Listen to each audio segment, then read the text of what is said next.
Құрметті қазақстандықтар, бүгін 31 шілде 2025 жыл. Біз бүгін Марат Жыланбаевқа келіп тұрмыз. Степногорск қаласындағы номер 4 мекемеге.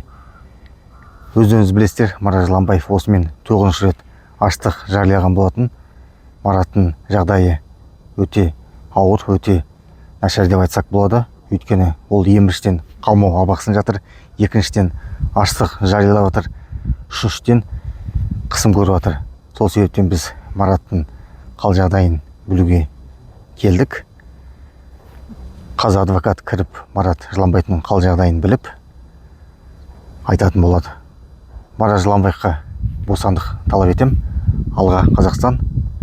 Осы сәт пайдаланып отырып, барша қолдап жатқан бізді қарапайым халыққа алғысым шексіз. Осы біздің келіп тұратын жолымызды бәрін ақтап жатқан осы қарапайым халық қаржылай көмектесіп жатыр.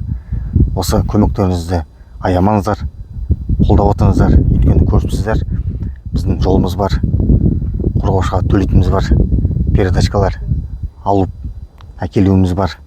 Тағы да көптеген заттарға бізге қаржы өте маңызды болады. Марат Жыланбаевқа бостандық талап етеміз. Алға Қазақстан.